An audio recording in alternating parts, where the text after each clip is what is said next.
पहिलं ठरवा तुम्हाला कीर्तनकार व्हायचंय, कलेक्टर व्हायचंय, आमदार व्हायचं, खासदार काय व्हायचं ते 25 वर्ष. 25 ते 50 ढिलं नाही पडायचं, फक्त पैसा कमवायचा. काय कमवायचा? कारण शास्त्राने सांगितलंय ना, द्वितीयम नार्जिते धना, 25 ते 50 धन कमवा, 50च्या नंतर प्रत्येकानं थांबून जा. मग संसारिक असेल, कीर्तनकार असेल, पुढारी असेल, कोणीतरी थांबलं पाहिजे. नाही थांबलं की घर फुटतं. बरं तुम्हाला चांगलं माहिती पुणेकरांना, कुठंतरी थांबलं पाहिजे. बरोबर आहे का नाही? असं म्हणतात लोक. दशरथाचा एक केस पांढरा झाल्यानंतर दशरथाने प्रभू रामचंद्राला गादी दिली का नाही? आपलं टक्कल पडलं तरी घर सोडत नाही. आपण किती दिवस घरात राहणार आहे? थांबा की थोडं, आता काहीतरी देवाचं देव करा. थांबलं पाहिजे. लोक म्हणतात 65च्या नंतर रिटायरमेंट आहे. अजिबात नाही. माणसाचं खरं रिटायरमेंट 45च्या नंतर आहे महाराज. 50व्या वर्षी माणसाने थांबलं ना तर तुम्हाला तीर्थयात्रा करता येईल, थोडं फिरता येईल, पंढरपूरला जाता येईल. 70 वर्ष झाल्यानंतर रिटायरमेंट घेतल्यावर तुम्ही कुठं जाणार? एक तर तुम्हाला आजार भरपूर आहे, जेवढं वय त्याच्यापेक्षा 150 आजारच झालेले आहे तुम्हाला. शुगर आहे, बीपी आहे, चालता येत नाही, गुडघे काम करत नाही, मनका गेला. काय तुम्ही पैसा असून उपयोग घेणार त्याचा? अहो तुम्हाला सांगू का, 80 वर्षाचा माणूस असेल ना तर त्याला काश्मीरचे जरी ऍपल खाऊ घातले तर फायदा नाही. जसे खाल्ले तसेच परत येतात, ते सुट हेच होत नाही.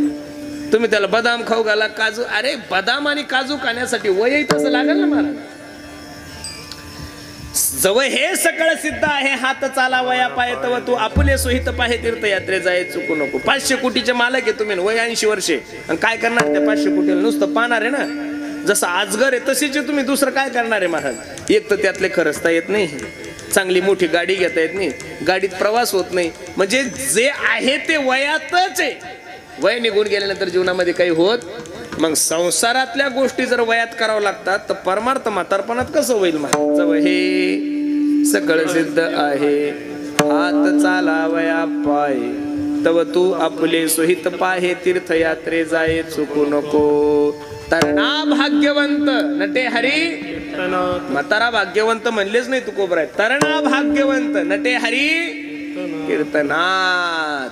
म्हणून माझी विनंती, ज्ञानही अवघडे, योगही अवघडे, कर्मकांडही अवघडे. मग करायचं काय? महाराज सांगतात, यत् फलम नास्ति तपसा न योगेन समाधिना हा तत्फलम लभ्यते सम्यक् कलौत हरि कीर्तनात. कलियुग केवल नाम आधारा, सुमिर सुमेर नर उतरहि पारा. कलियुग केवल नाम आधारा,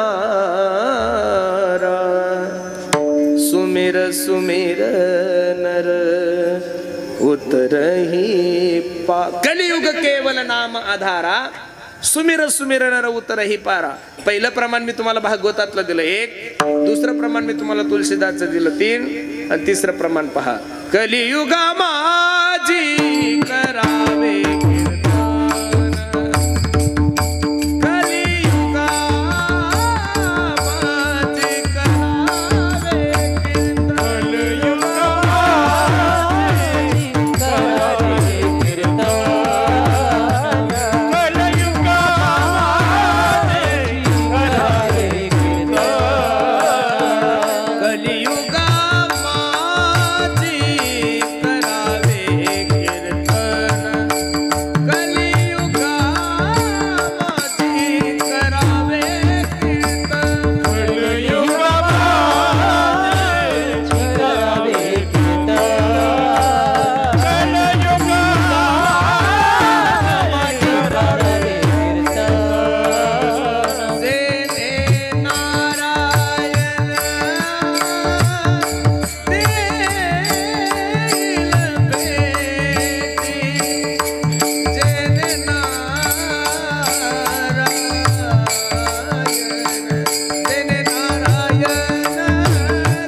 जेने नारायण धेले बेटी. या कलियुगामध्ये भगवंताचं चिंतन हेच आहे की ते तुम्हाला भगवंताची प्राप्ती करून देऊ शकते. कबीर महाराज सांगतात, दिहुडा हो अरे 2 दिन का महिमान, अरे कब सुमरोगे राम. बाल अवस्था खेल गवायो, तरुण हुआ तो समय गवाया. दिहुडा, दिहुडा म्हणजे शरीर. दिहुडा म्हणजे काय? शरीर. कधी तुम्ही देवाचं चिंतन करणार? अल्पायुष्य मानव देह शतगणिले ते अर्धरात्र खाय मध्ये बाल तो पिडा रोग क्षय काय भजनाशी उरले ते पाहिजे का. तुम्ही करा ना तुमच्या जीवनाची वजाबाकी. 100 वर्षाचं आयुष्य देवाने तुम्हाला दिले. किती वर्षाचं हो दादा? 100.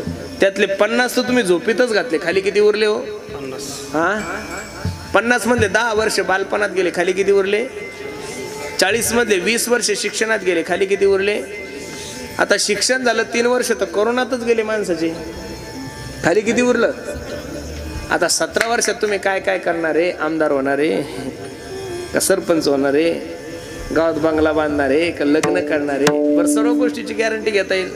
माणसाची काय गॅरंटी आहे? कोण दिवस येईल कैसा नाही देहाचा क्षण भंगूर जीवन की कलिका कल प्रात को खिलीना. एवढं अल्प आहे, कधी जाईल काही सांगता येत नाही. मग एवढ्या कमी आयुष्यामध्ये बाकीचे साधन न करता सर्वात सोपं जे साधन आहे ते भगवंताचं चिंतन आहे. आणि त्या भगवंताच्या चिंतनाचा फायदा काय? पहिलं नाम संकीर्तन साधन पैसोपे, साधन पैसोपे.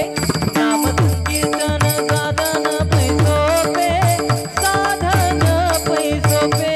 नाम संकीर्तन साधन पैसोपे, साधन पैसोपे. नाम संकीर्तन साधन पैसोपे, साधन पैसोपे. नाम संकीर्तन साधन पैसोपे, साधन पैसोपे.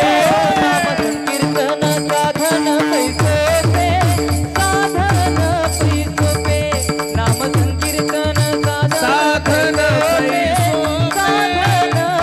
पैसोपे, नाम संकीर्तन साधन पैसोपे, साधन पैसोपे. नाम संकीर्तन साधन पैसोपे, साधन पैसोपे.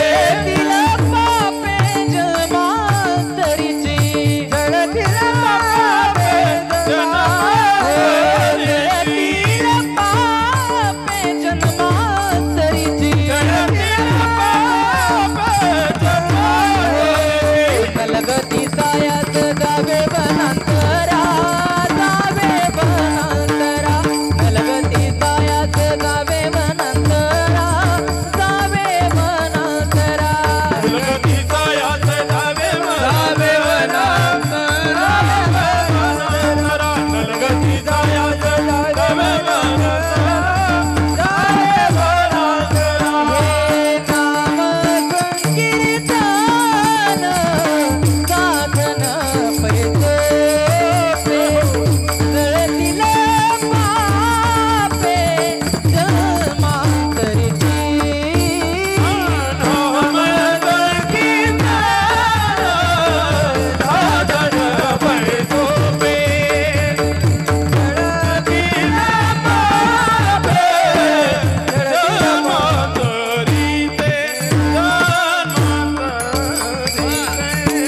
घेतलेल्या अभंगाच्या पहिल्या चरणामध्ये तुकोबराय सांगतात, नाम संकीर्तन साधन पैसोपे. सर्वात सोपं साधन जर काय असेल तर भगवंताचं चिंतन आहे. बाकीच्या साधनाचा विचार करू नका. ठरवलं तरी अमरनाथला जायचं म्हणलं तरी वातावरण नाहीये. वरती गेल्यानंतर ऑक्सिजन मिळत नाहीये आणि कधी काय होईल याची गॅरंटी नाहीये. केदारनाथला जायचं असेल, बद्रीनाथला जायचं असेल, गंगोत्री, यमुनोत्री, तुम्ही 4 धाम जर तिथले केले तर कधी काय वातावरण बिघडेल काही सांगता येत नाही. जाण्यासाठी माणसाची तब्येतही चांगली असावी लागते. बाकीचे साधन खूप खडतर आहे महाराज. सर्वात सोपं साधन जर काय असेल तर नाम संकीर्तन साधन पैसोपे. हरे कृष्ण नाम प्यारा है, गोपाल नाम प्यारा है। माता पिता बंधु भाई अरे सखा वो हमारा है। कृष्ण नाम प्यारा है, गोपाल नाम प्यारा है। नाम के सहारे ब्रह्मा सृष्टि को रचाता है। समाधि में बैठे शंकर नाम को ही गाते हैं। नाम का प्रकाश लेकर, नाम का प्रकाश लेकर सूरज चंदा तारे हैं। कृष्ण नाम प्यारा है, गोपाल नाम प्यारा है। ज्या ज्या लोकांनी भगवंताची कृपा प्राप्त करून घेतली त्या सर्व लोकांनी सर्वात मोठा साधनाचा जर मार्गाचा अनुकरण केला असेल तर ते साधन फक्त आणि फक्त भगवंताचं चिंतन आहे। आणि त्याचा फायदा काय? जळतील पापे। भगवंताचं चिंतन केल्यानंतर तुका म्हणे कोटी कुळीती पुनीत भावे गाता गीत विठोबाचे। नाम घेता वाया गेला, नाम घेता वाया गेला,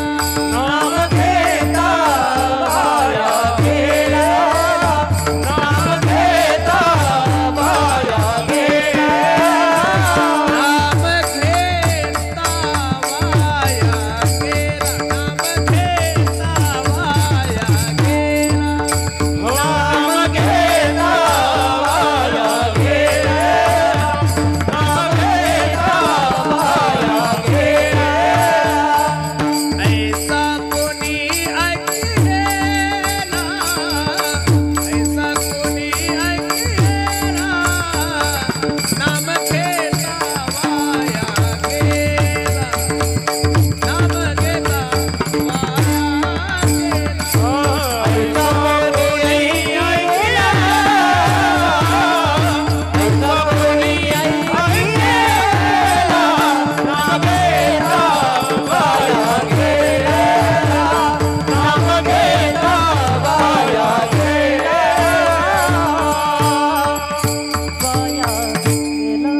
ऐसा कोणी ऐकेला। म्हणून बाकीचे साधनं सोडून द्या।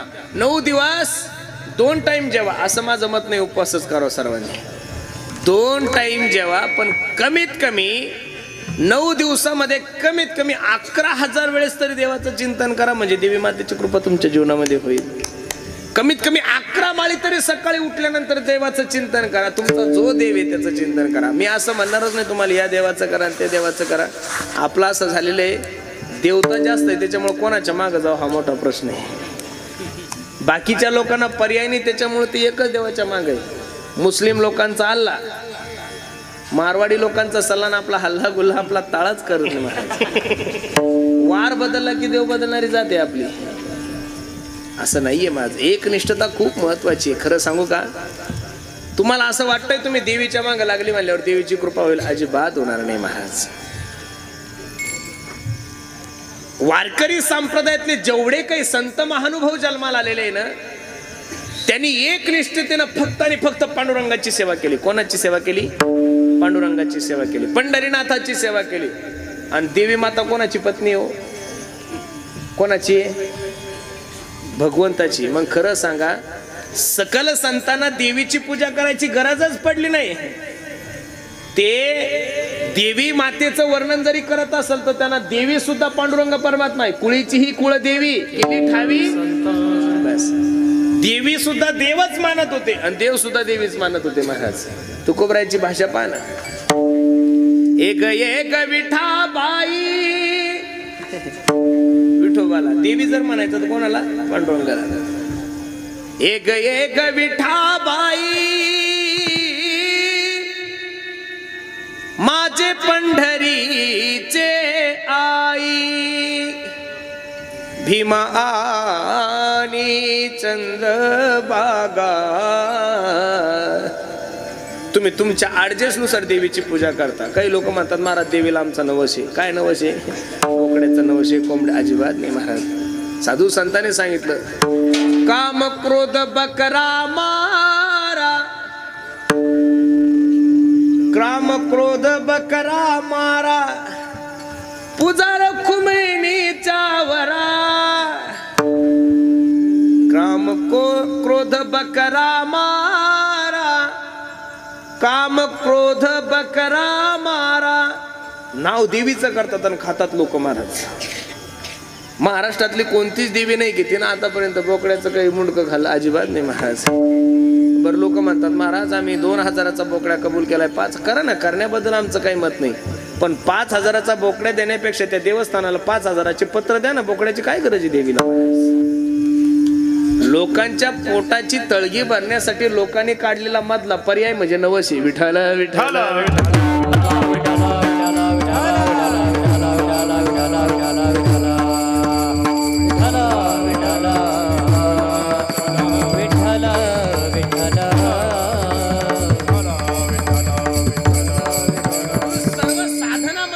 सोपं साधन भगवंताचं चिंतन आहे. देवाचं चिंतन करा, कोणताही देव घ्या, पण त्या देवाचं एक निष्ठतेने चिंतन करा. नाम संकीर्तन साधन पै सोपे, जळतील पापे जन्मांतरीचे. खरं सांगा, लोक म्हणतात अनंत जन्माचं पाप कसं नष्ट होऊ शकतं महाराज? लक्ष देऊन कीर्तन ऐका. या जन्मात केलं पुढचं पापन पुण्य कोणाला कळतं? कळतं महाराज. आपण पिंडदान करत असताना लोकांनी पिंडदान केलं की लोक काय म्हणतात? कावळा शिवला म्हणजे पिंडदान कोणाला प्राप्त झालं? आपल्या पूर्वजाला प्राप्त झालं. तुम्ही म्हणसाल असं कसं असू शकतं? हो असतं ना महाराज, शक्य आहे का नाही? आता तुम्ही सर्व कीर्तनाला उपस्थित आहे, तुमची आई कीर्तनासाठी उपस्थित नाही आहे का? नाही ना. आई कीर्तनासाठी उपस्थित आहे का? नाही. तुमची आई घरी आहे आणि मी तुम्हाला कीर्तनात तुमच्या आईवर शिवी दिली, काही संबंध आहे का? तुम्ही इथं आहे, आई कुठं आहे? आई कुठं आहे तुमची? घरी आहे. मग इथं दिलेली शिवी तिला कशी लागती? ते म्हणतात बरोबर लागती. मग तसं पिंडदान लागतं असं समजून चला. धर्माविषयी जास्त डोके लावत जाऊ नका, बरोबर आहे का नाही? नेमकं अवघड आहे मला. लोक फक्त शंका जी घेतात ना ती फक्त आपल्या हिंदू धर्माविषयीच घेतात, बाकीच्या ठिकाणी शंका घेत नाही. शंका को शंका काढून टाका आणि फक्त भगवंताचं चिंतन करा. आणि ते भगवंताचं चिंतन करण्यासाठी तुम्हाला कुठं जंगलात जाण्याची गरज नाही, कुठं हिमालयात जाण्याची गरज नाही. तुम्ही प्रेमानं भजन करा, तो जगाचा मालक सुखानं तुमच्या घरी येईल. अभंगाचं दुसरं चरण. ननगती सायास जावे वनांतरा, ननगती सायास जावे वनांतरा, ननगती सायास जावे वनांतरा, ननगती सायास जावे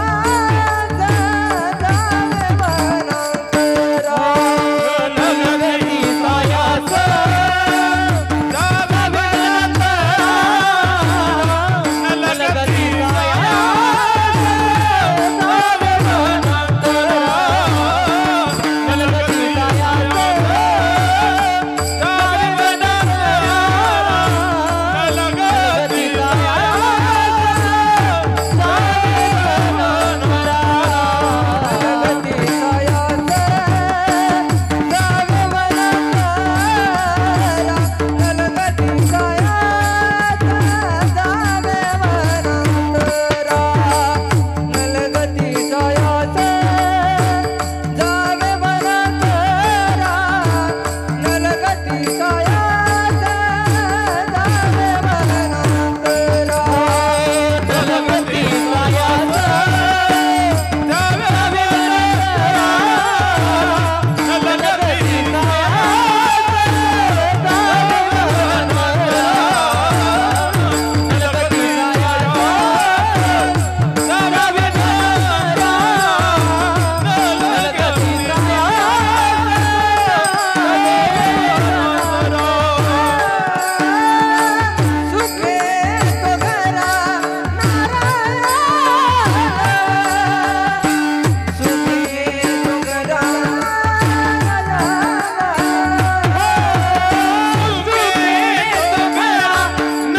न लगती सायास जावे वनांतरा सुखे येतो घरा नारायण.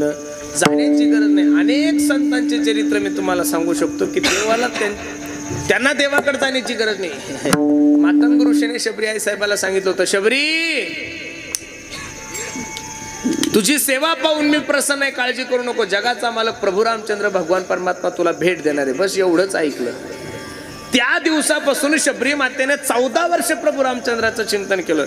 श्रीराम जय राम जय जय राम, श्रीराम जय राम जय जय राम. बगिया में जाऊंगी मैं कलियां चुन लाऊंगी, हार बनाऊंगी मैं गले पहनाऊंगी. पूजा के थाली में चंदन होगा, मेरे प्यारे नैनों का आवन होगा. जब मेरे राम जी का आवन होगा, शबरी की कुटियों का पावन होगा. किती वर्ष वाट पाहिली? 14 वर्ष. एवढ्या सहजासहजी परमार्थात मिळत नाही बरं महाराज. तुमचा असा गोड गैरसमज आहे. तुम्हाला असं वाटतं नवरात्र झालं 9 दिवस उपवास केलं म्हणजे देवी आपल्या घरी सालांड आहे. अजिबात नाही. उलटे मेले महाराज. काय साधू संत खाली मुंडकवर पाय करू. तिथल्या कावळ्यांनी, तिथल्या गिधाडांनी त्यांचा मांस खाल्ल्यानंतर त्या कावळ्यांनी त्या कावळ्याला ना गिधाड्याला त्या साधूने सांगावं, कागा सब तन खाइयो चुन चुन खाइयो मांस, दोन नयन छान दियो पिया मिलन की आस. एवढं जे साधू भजन करतात त्यांच्या स्वप्नात नाही 9 दिवसात तुमच्या घरी येईल देव. एवढं सहजासहजी नाही. थोडाफार कालावधी त्यात घालावा लागतो. एवढ्या सहजासहजी शक्यच होत नाही महाराज. 20-20, 25-25 वर्ष सेवा करावं लागते. तवा माणसाचं गाणं गोड लागतं लोकांना. तवा माणसाचा पक्वाच गोड लागतो. लगेच आळंदीला गेला आणि झाला कीर्तनकार. तुमच्या बापाने ठेवलं का? आता तर पोरायला आळंदीला पाठवताना लोक डायरेक्ट आमच्या नवनाथ बाबाकडे बी येताना, महाराज असं तयार झालं पाहिजे ना पोरग. 6 महिन्यात इंदुरीकर झालं पाहिजे. आरती का भट्टी का बावळ्या घातला बाहेर काढायला? एवढं सोपं आहे का? अरे राजकारणामध्ये 40-40 वर्ष लोकांच्या दररोज 10 क्रिया दिला तेव्हा कुठं सरपंच होतो माणूस? 40 वर्ष 10 क्रियाविधी केल्यावर लोक सरपंच होतात. अरे आयुष्य गेलं लोकांचं तरी अजून आमदार नाही, खासदार नाही, सरपंच नाही. आणि परमार्थ का एवढा सोपा आहे का? काहीतरी कालावधी घालावा लागेल ना. म्हणून कालावधी घातल्याशिवाय काहीच नाहीये.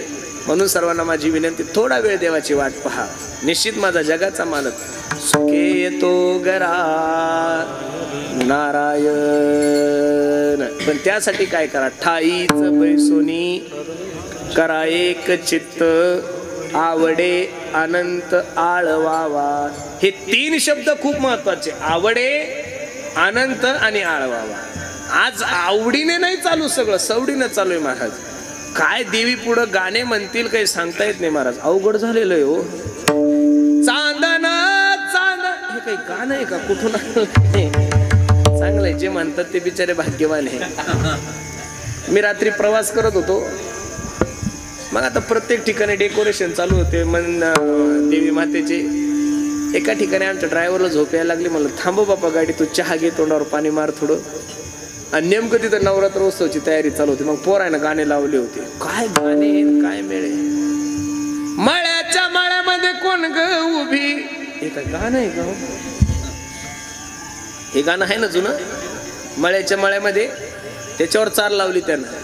देवाच्या देवळात कोण ग उभी, मळवट भरते मी आहे उभी न जगदंबा. दर्शन दे ग मला न थांबू कुठवरी जगदंबा. लिहिणारा भाग्यवान, चाली जोडणारा त्याच्यापेक्षा भाग्यवान.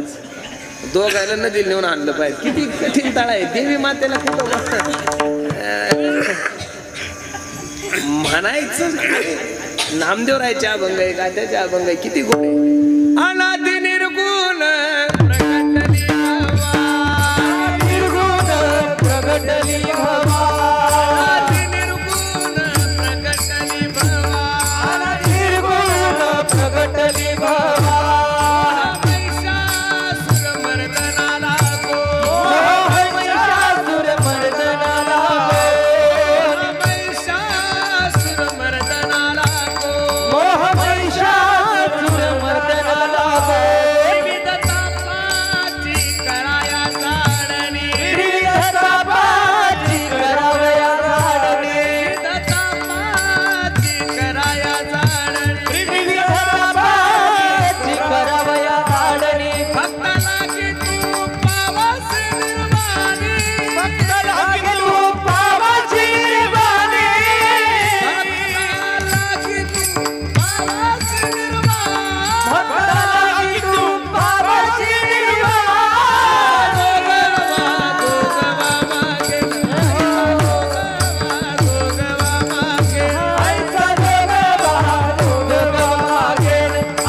असे तुम्ही म्हणू शकता, हे संप्रदायाला आहे.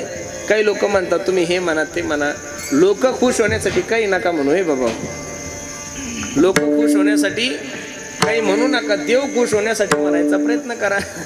अजिबात नाही, काही नसतं. तुम्ही काही जरी म्हणलं, जेवढे मानणार आहे तेवढेच मानणार आहे, त्याच्यापेक्षा जास्त मानणारही नाही आणि त्याच्यापेक्षा मास्त तुम्हाला लोक नावही ठेवणार नाही. लगे ते साया सजावे वनांतरा सुखे तो घरा नारायण. तुकोबराय सांगतात तुम्हाला कुठं जाण्याची गरज नाही. ठाईचं बैसोनी करा एक चित्त, कामामध्ये काम काही म्हणा राम राम, जाईल भव श्रम सुख होईल दुःखाचे. ज्या कामामध्ये आहात त्या कामामध्ये देवाचं चिंतन करा. एक हिंदी कवी सांगतोय, जिस देश में जिस वेश में परिवेश में रहो,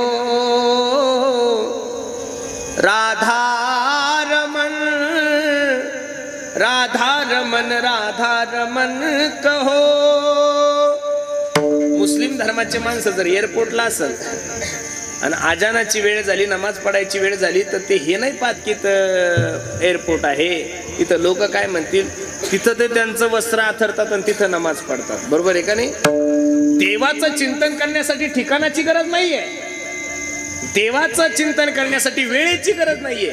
तुम्हाला भेटल त्या वेळेमध्ये देवाचं चिंतन करा, वेळ नका वाया घालू महाराज.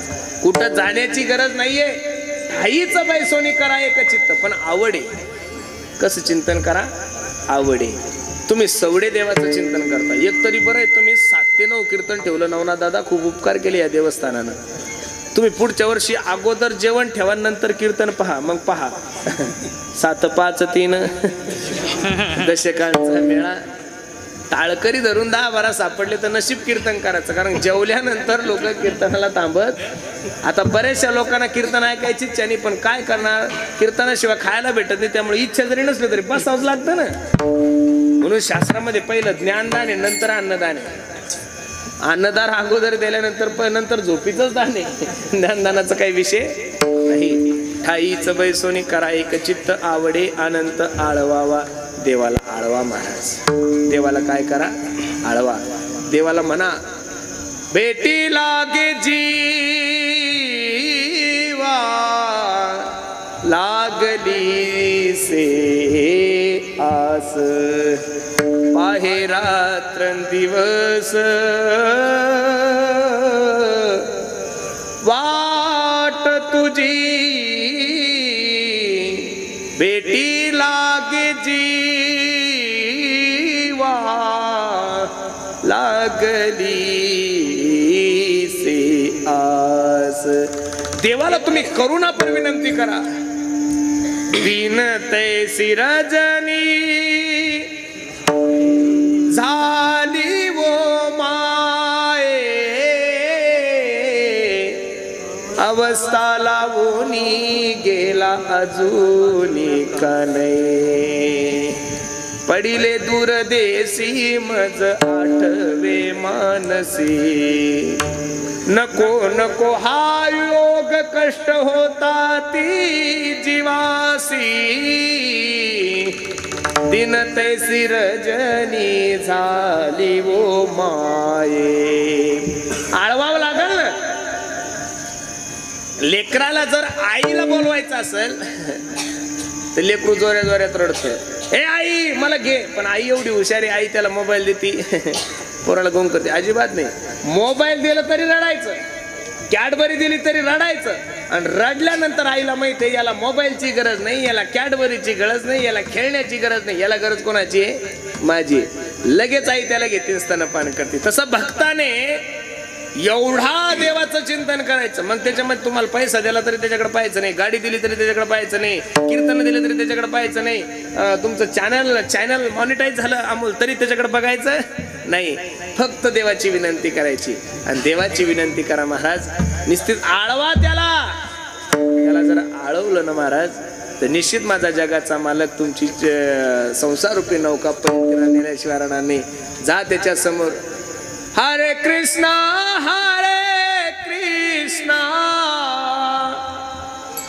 कृष्णा कृष्णा हरे हरे, हरे राम राम राम हरे हरे,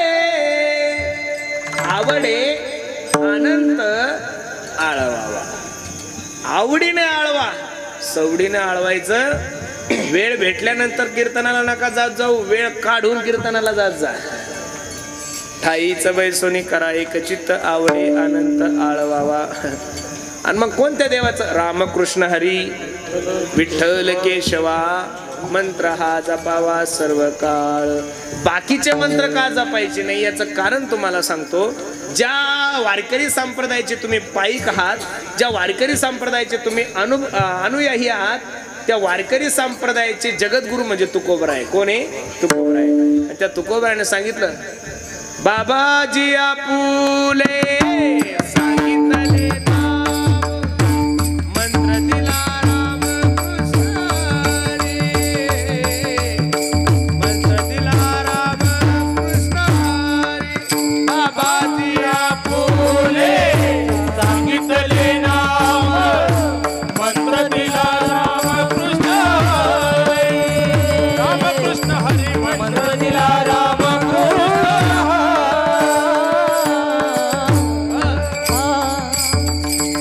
बाबाजी आपुले सांगितले नाम मंत्र दिला रामकृष्ण हरी. या बाबानं हा मंत्र दिला आणि तुझं कल्याण होईल. अजिबात त्या भानगडीत पडायचं. रामकृष्ण हरीच म्हणायचं, बाकीचं म्हणायचं नाही.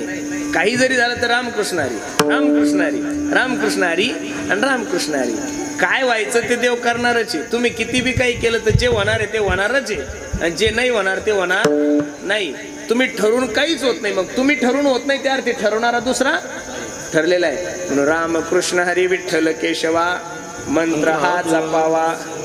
नवरात्रापर्यंत सर्व काळ 9 दिवस फक्त नाही, सर्व काळ सातत्य त्या गोष्टीचं असलं पाहिजे. खरं सांगू का, कोणत्याही गोष्टीचं सातत्य असलं की माणसाचा हात रुळतो. बरोबर आहे का नाही? सारखी जर प्रॅक्टिस असलं की माणसाचा बोल कोणताही गोड वाटतो. सारखी जर ड्रायव्हिंग असली तर माणसाला झोप येत नाही. सारखी कीर्तन असले तर माणसाच्या वाणीमध्ये काय ताकद निर्माण होती. कोणत्याही गोष्टीत सातत्य गरजेचंच आहे, आणि ते सातत्य जर सोडलं तर माणसाची ती गोष्ट टिकून राहत नाही. म्हणून कोणताही प्रसंग जीवनामध्ये येऊ द्या, रामकृष्ण हरी, रामकृष्ण हरी. घरावर एक नावच लिहून ठेवा. बाहेर जाताना एक पाटी लावा आणि घरात येताना एक पाटी लावा. त्या पाटीवर लिहून ठेवा, ए भी दिन जाएंगे, ए भी दिन जाएंगे. बस सुखात सुद्धा देवाचं चिंतन करा आणि दुःखात सुद्धा देवाचं चिंतन करा. पण स्वभाव तुमचा आणि माझा असा आहे, दुःख आलं की देव देव करतो, सुख आलं की मनुष्य देवाला विसरून घेतो. अजिबात नाही.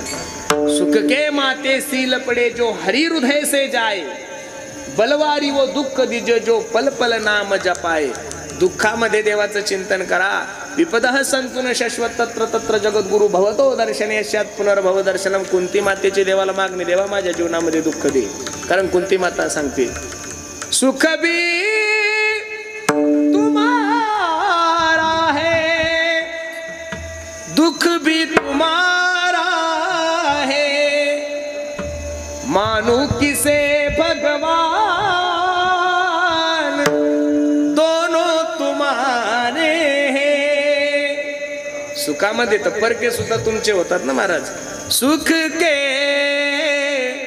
सब साथी दुख में ना कोई, सुख के सब साथी दुख में ना कोई. म्हणून दुःखामध्ये तुमच्या जवळ फक्त आणि फक्त एकच माणूस असतो, त्याचं नाव आहे देव. म्हणून रामकृष्ण हरी विठ्ठल केशवा.